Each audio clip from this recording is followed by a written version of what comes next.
Lancé en 2004, l'Observatoire du patrimoine naturel du Marais Poitevin s'est fixé un double objectif, à la fois évaluer les richesses biologiques du Marais et en suivre l'évolution. C'est quelque chose de très important. En fait, le Marais Poitevin est une terre qui est vivante, donc qui évolue. Et avoir un suivi de la biodiversité permet de savoir comment sur ce territoire, qui est un territoire d'exception, comment ce territoire, la vie, la biodiversité donc, évolue. C'est devant les 140 participants, représentant une soixantaine de structures, acteurs du Marais Poitevin, qu'ont été donnés les premiers résultats.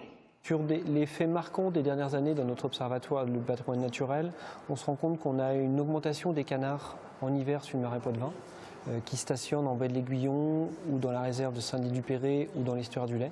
Cette journée ne concerne que l'évolution de quelques espèces, comme le suivi et la protection du busard cendré, qui représente sur le Marais 20% du territoire national. C'est assez stable, on a entre 100 et 150 nids de busards par an sur le périmètre du parc naturel régional.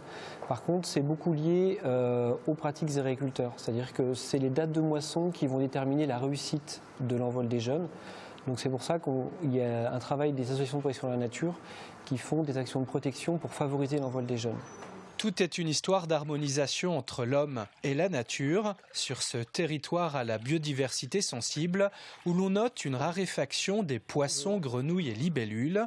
Le fameux frêne tétard, lui, pourrait bien à cause d'une maladie ne plus bientôt être l'emblème de la Venise verte. Le Marais Poitevin est une terre vivante et fragile, en perpétuelle mutation.